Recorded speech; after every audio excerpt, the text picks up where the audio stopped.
each day, life is happening. New ideas happen, new creation happens. And the more we hold on to the whiteboard of ideas that haven't been acted on, the books that haven't been read, the old course notes, we are clogging up space. And we're basically saying, I don't trust that what's wanting to come through is more powerful, more exciting, more wonderful than the old stuff that I had. So radical step, great thing to do before a new year is to actually do the scary thing and throw out the old ideas that you don't need anymore. Hello and welcome to another episode of the Mind to Lead podcast. And today, very excited as I'm sat down with Ashely Good. Absolutely amazing last name, by the way. Ashely is the founder of the 90-day achievement detox, and she helps awaken business owners, executives, and entrepreneurs. Ashely was recently featured in Business Insider as the top 20 mindful leader, leading us into a better 2021. Ashely, amazing to have you here today. Thank you, Georgie. It's amazing to be here and amazing to be featured alongside you as one of those top 20 mindful thought leaders. Yeah, it was such an honor. Hey, well, look, you obviously don't get to be featured in Business Insider as one of the top 20 if you haven't had an amazing journey and you don't have wisdom to share with the world. So I would love to know a bit more about who is Ashely and a little bit about your journey to where you are now. Okay. This is so exciting. All right. So you can feel free to cut me off, but I would love to start at the very beginning. Yeah, please do. Because I've listened to some of your podcasts and I feel like there's a similarity in that, like a lot of your guests and imagine like a lot of your listeners, I was brought up in an environment that created a belief that said, if I do more, then I am more. And then I will be more worthy of being loved. So my personal story was that my parents got a divorce when I was 3, and that just created a big void, and I craved my dad's love more than anything in the world. I'd see him every other weekend, that typical thing, craved his love. And in order to get his love, what I saw is that I needed to be a good student and be good at sports. And the more I won and the more accolades I got, the more I could come to him with something like a cat with a mouse. And he'd say, good job.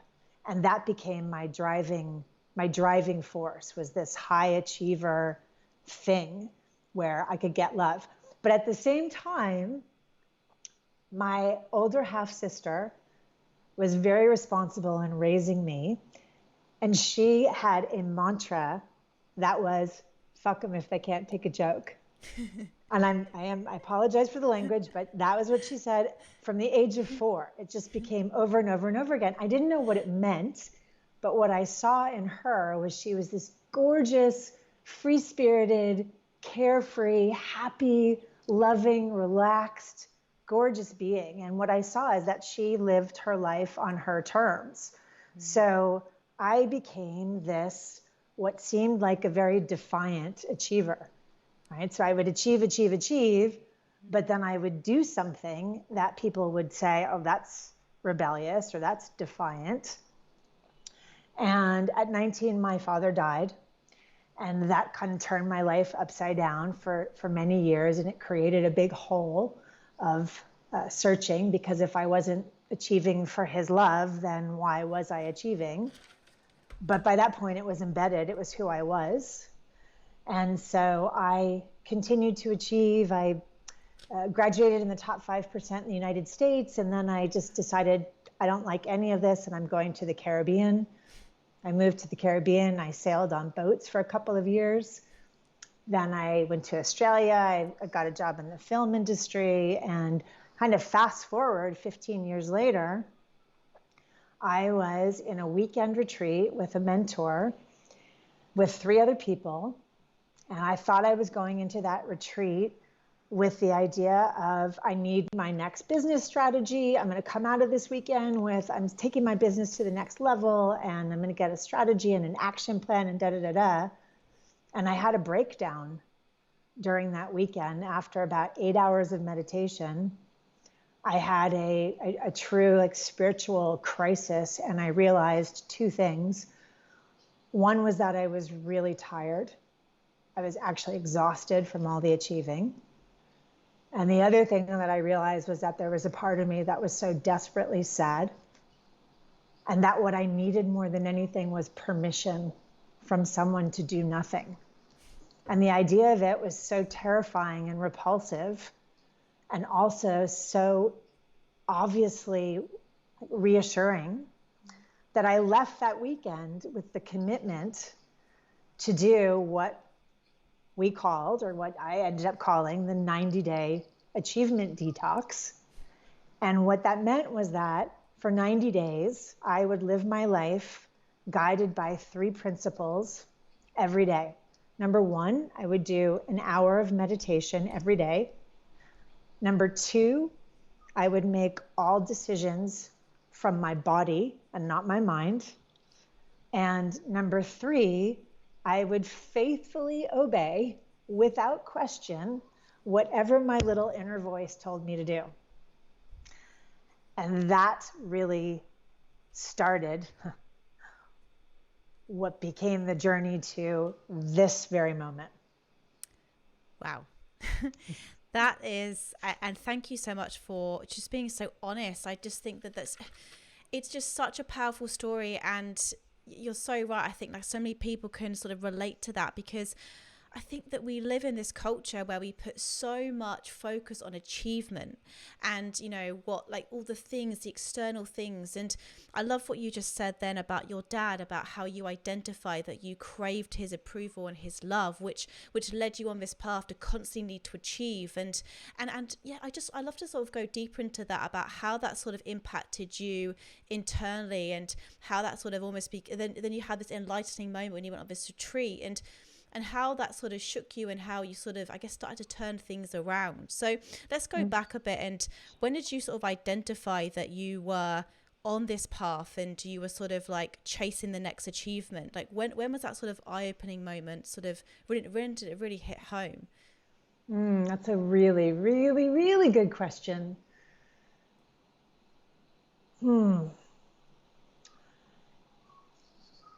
It hit home like if you're skipping a stone across a river or a lake, right? There were moments in my life that I look back now where I can see that I was getting a sign of there is another path that you're meant to be on, that I would override. But when it really hit home was when I was in the film industry. It was when I was about to leave the film industry, and I had made the decision to have a child as a single mother. So the relationship had already ended when I found out I was pregnant. And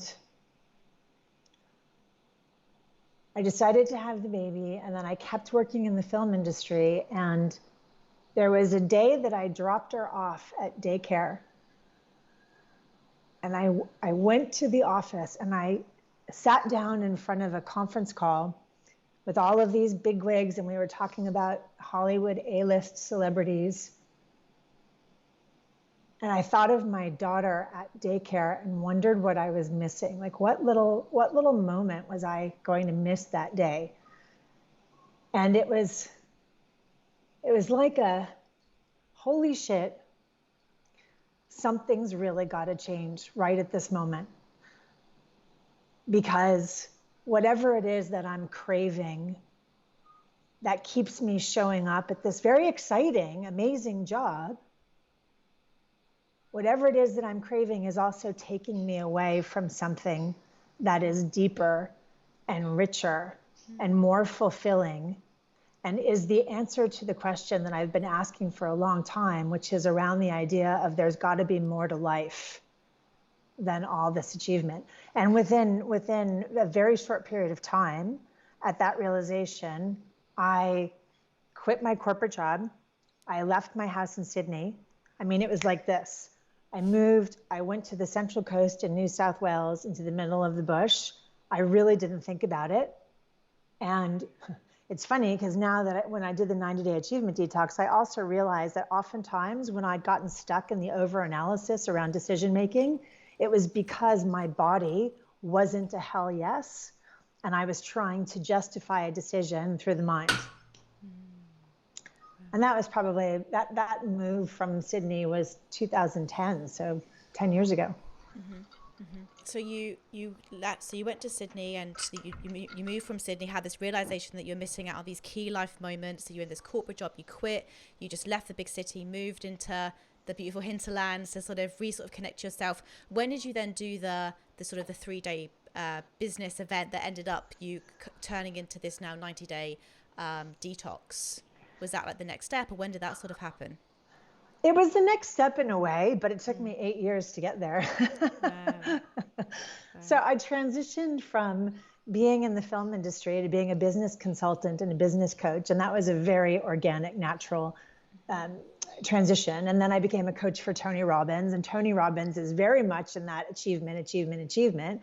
So then it became about peak performance coaching and coaching high achievers and coaching peak performers. And then I left Tony Robbins and went into my own business. And then it was in 2018 where I was like, okay, right, now I'm going to take my business to the next level. And this is what the next level looks like. And I'm going to get this strategy. And it was during that weekend in June of 2018 that I had the complete and total utter recognition of I actually don't ever need another strategy again. It's the strategies that I keep looking for that keep taking me further and further and further away from what my heart and spirit is truly longing for.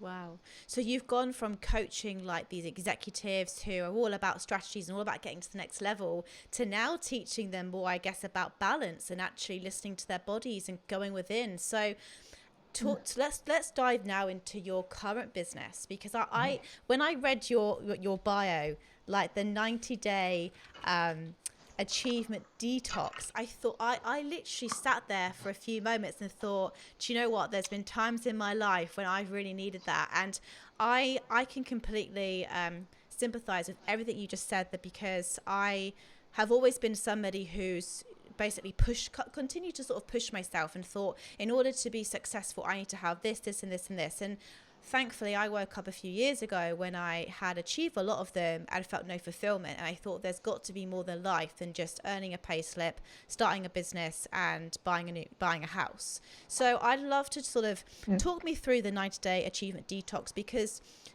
I fully understand it and I could fully understand why it's so necessary. But there'll be people listening to this now and go, what do you mean I've got to detox from achievement for 90 days? What does that process look like? I'd love to dive into that. Yes. Okay. And again, great question. Thank you.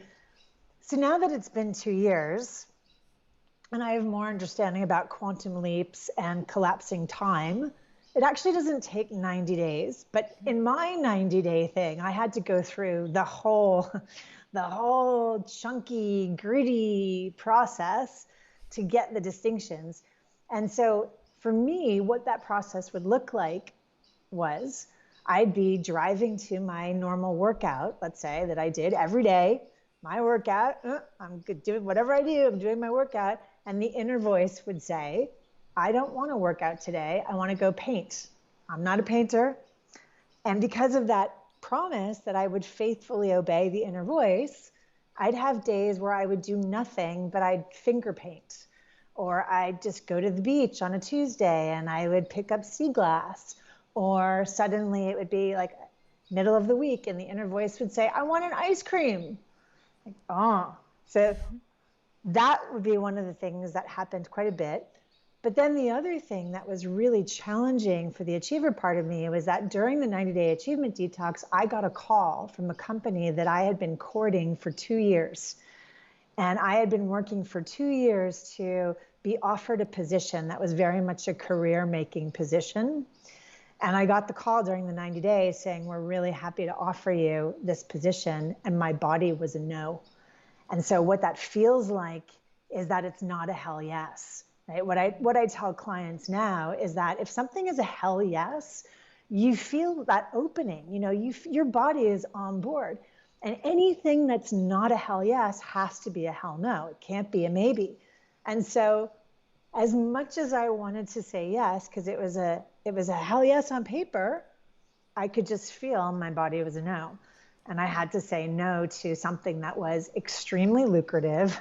That was really, it would have been great for the reputation, but it served me so well to have such a hard lesson like that, because one of the things that came in right on the back end was something that was much easier, much more joyful, maybe not as much money, maybe not as much of the significance, but something that just loaned itself to more flexibility and like hours and traveling and all of the things that really spoke to my inner kid and lit me up.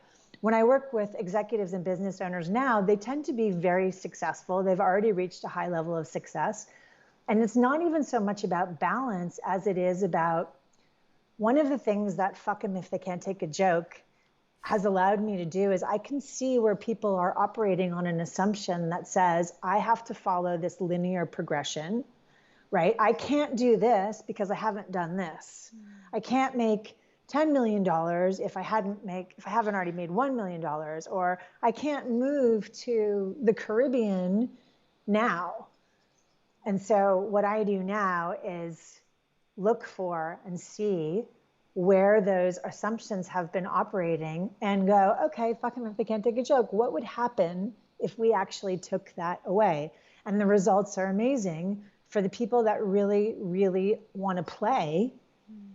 The results are amazing because so often what we really want, that level 10 life, it's so much closer than we think it is.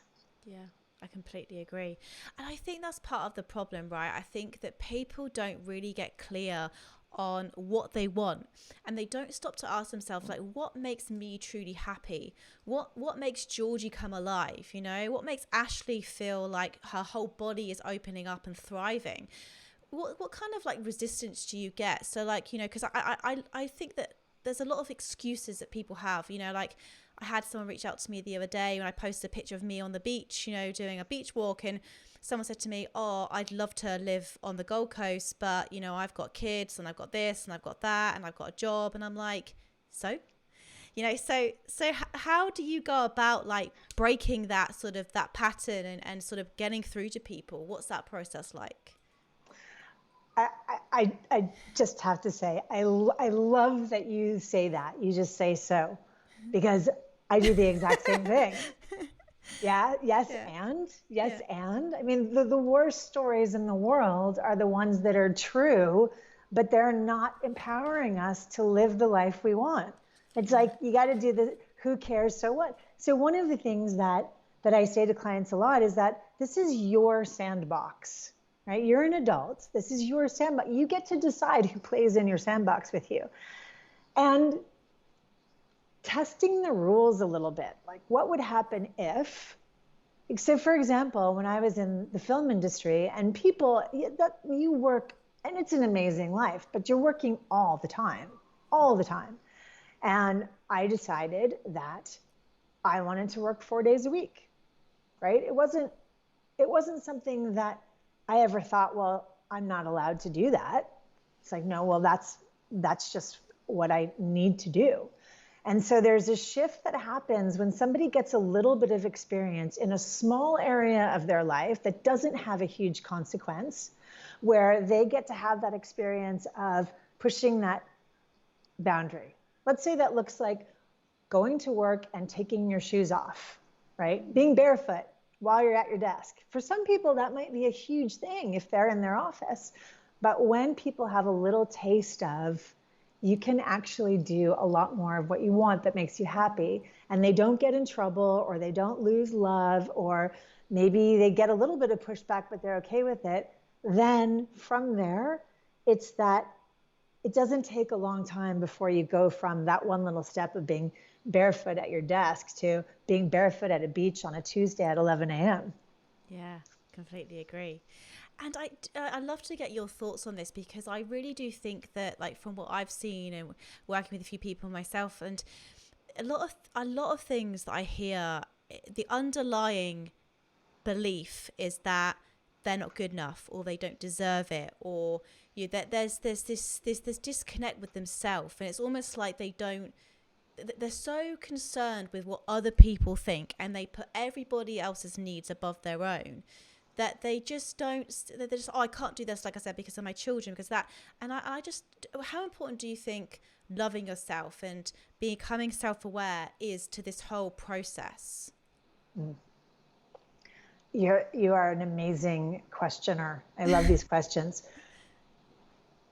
And to answer that, I want to go back to the 90-day achievement detox, because one of the really big distinctions that came out of that was that if you identify as a achiever, or if you identify as a perfectionist, or if you identify as a pleaser, in actual fact, all three of those are exactly the same. They're the same operating system.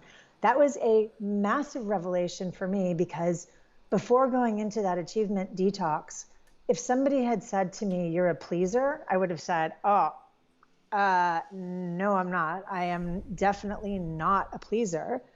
But what I realized in that is that when you are driven by the achiever operating system, all people that are really driven by the achiever, different than being a creator, right? Achiever is about, you want to get something on the end, which is usually approval or love. Creator is you're creating in the moment from your own joy. So if people are achieving, they're doing it because eventually they want to get somebody's approval or their love. So I think I totally went off on a tangent No, there. it's good. So where were we? So the achiever, pleaser, perfectionist. What was the question? So how important is it to like love and honor yourself, first and foremost? Yeah. Okay. Thank you for that. That's what I mean in the beginning. No, it's passion. I love it. It's passion. On these tangents. So the loving yourself, yes, it's critical, but it's one of those things that I personally, I've never had the experience of either myself or a client where you can just tell somebody you need to love yourself. Like it is a process, and part of it can be accelerated by also recognizing that it's an operating system. So just like your computer needs an upgrade, you go to sleep and it says, we're going to do a software update, and you say, fine, you wake up. The road to loving yourself can be a lot more easeful and a lot more organic without the trying, when you can recognize that, okay, this is something I'm running. This is a program that I'm running, and that program has had as its highest priority, like achieving, pleasing, perfectionism, meeting the needs of others. And if I put some distance between myself and the fact that that's actually just a system that I'm running, and I can change to a different system, it can happen much faster, where you wake up with the experience of, oh, wow, look at that amazing flower. And oh, wow, this water tastes so good today. And it's not even a conscious thing of I'm loving myself today. It's something where you just go, life is so awesome, and you're part of it. Yeah. I think you just touched on something really important that I preach every day, and that's gratitude. I always used to say things like, I'll be happy when. I hear that a lot. I'll be happy when I move into this house, or I'll be happy when I get this promotion, and then when it came, like I said, I got no fulfillment. So in terms of like when you work with people, how important is that piece as well, of just like loving every day and just being thankful for what we have? Oh, this is so good. So I've done many plant ceremonies, and one of the greatest learnings I got in one of those sittings was I got a message. And the message was, you don't need a reason to be happy. You can just be happy, right? Because so often we're saying, I'm so happy today because I got this great news, or this and this and this. So that idea of that gratitude and bringing things to the present day is one of those things that can be really easy to do. You just have to condition it. But what's gorgeous about that as well, and being in that gratitude, is that from an achiever standpoint, it changes the focus to, I'm doing this to get this thing at the end, to every step of the journey is its own journey and its own destination. The whole thing is wholly self-contained. So if the whole thing is wholly self-contained, then every step of the way has the capacity to be completely brilliant and fun. Yeah, completely agree. I'm just sat here nodding at just like a nodding dog here, because I'm with you 100%. So look, I'd like to really give people now some real steps. So let's just say I'm Georgie and I've listened to this podcast and I've identified, wow, I'm a perfectionist. Wow, I have been chasing all of these achievements and external factors. I need to go on a achievement detox. I reach out to you, Ashely, and I want to really overcome this, work through this. What are some steps that you could give the listeners of where to begin? Okay. It's so funny because so much has changed, in 2 years, things change really quickly. But one of the most important,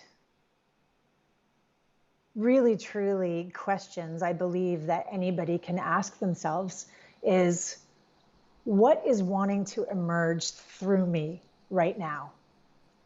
What's wanting to come through me? What's wanting to be co-created through me, right? That's really one of the first questions.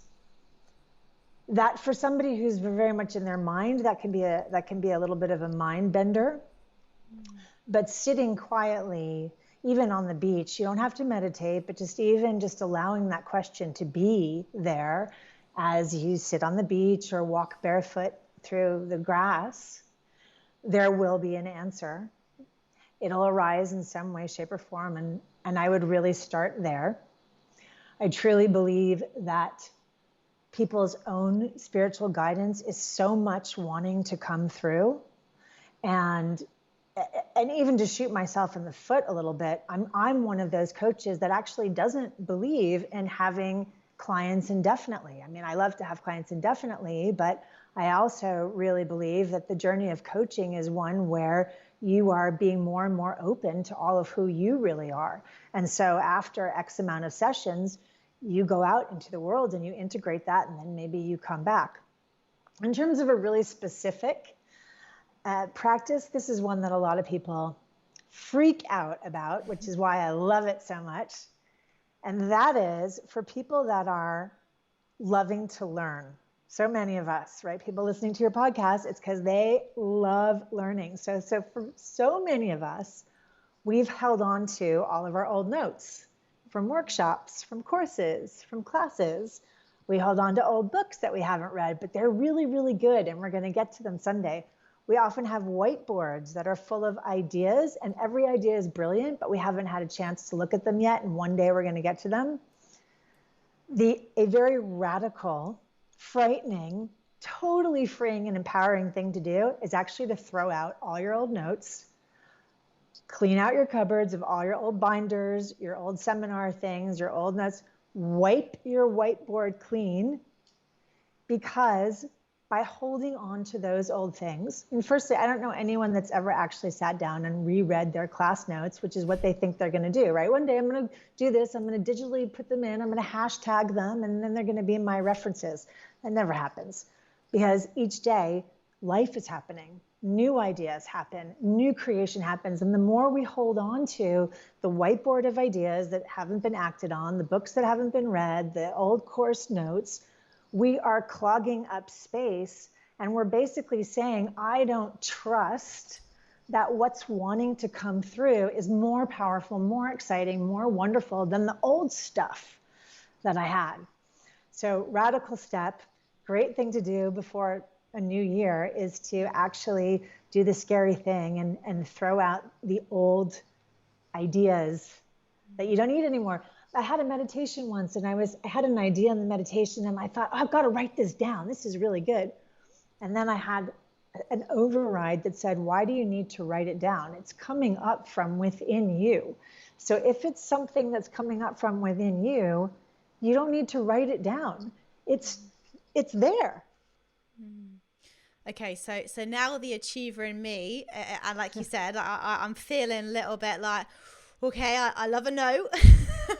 I love a whiteboard. I love getting all my ideas out on paper. But one thing I am good at is I am also good at executing those ideas. So let's just say then, like I normally behind me, I have like my goal board and like my 3-year vision and stuff. I just sort of look at it every day, and I'm now thinking I should just go and wipe it off and burn it.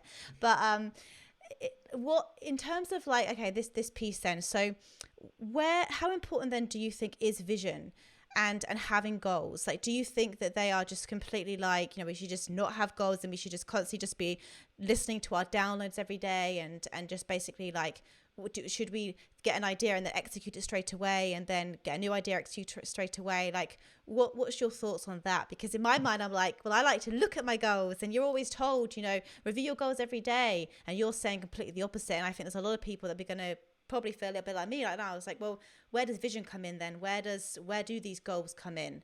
So I love that question. Yay. Okay. So the wiping away of the whiteboard is more around ideas that you haven't executed. Okay. Right. So I had a client that came in earlier in the year, and I said, what do you really want to do? And she said, I want to take this side business to 6 figures. And there was something about the way she said it where her energy just dropped away. And I said, I'm curious, how long have you had that goal? And she said, about 3 years. Wow. Okay. And you could just see, like, if she had really wanted that, it would have happened in her sleep.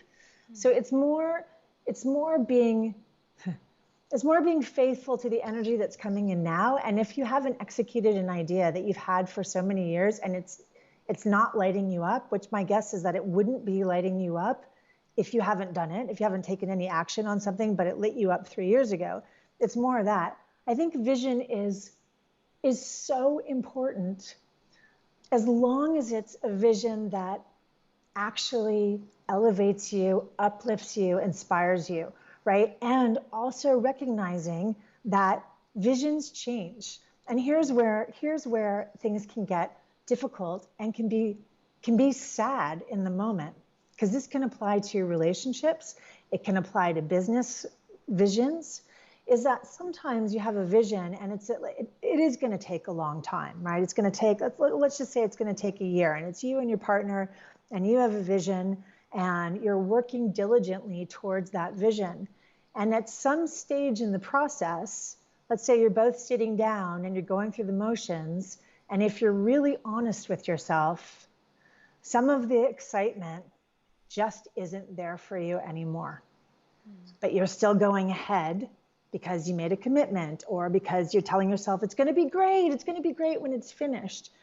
But if you were to really, really check in with your body is going, it's not a fit anymore.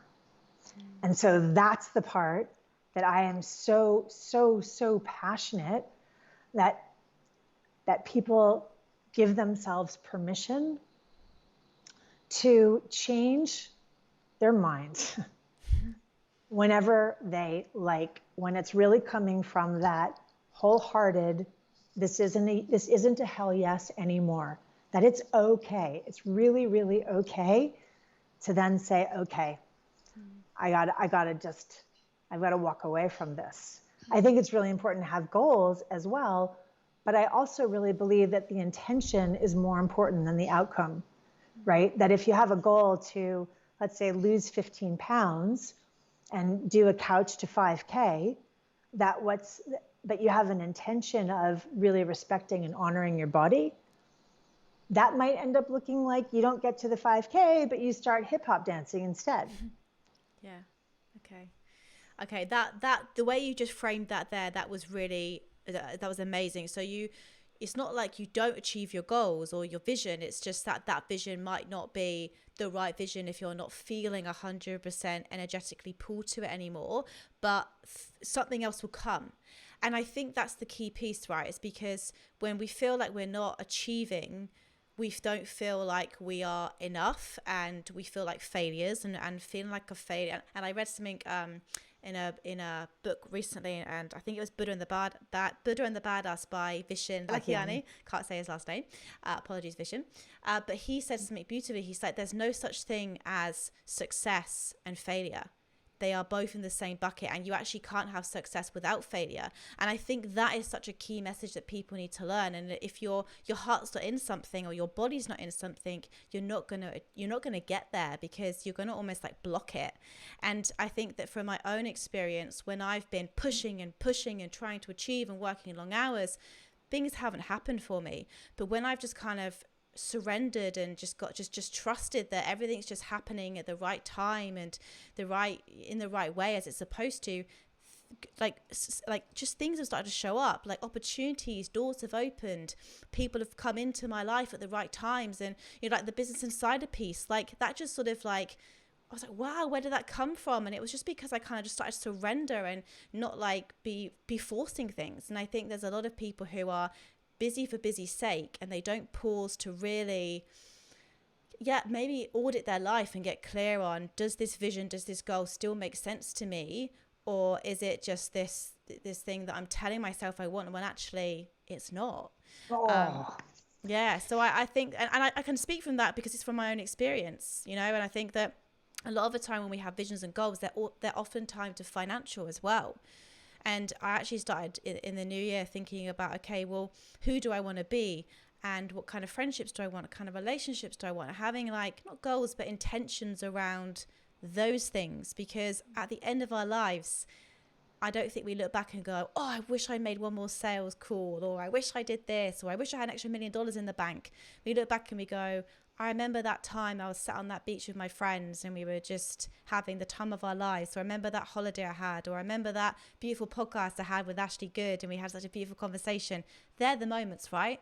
And I think if we get lost in achievement and these constant focusing on the outcome of the goal, you said it so beautifully earlier, it's like we don't enjoy the journey, we don't enjoy the process. And everything you've just said the last sort of 30 minutes have just resonated so deep with me, and I think my audience will as well. So look, I could sit here and talk to you all day, Ashely, but I ask this question a lot, and I'd love to get your take on it.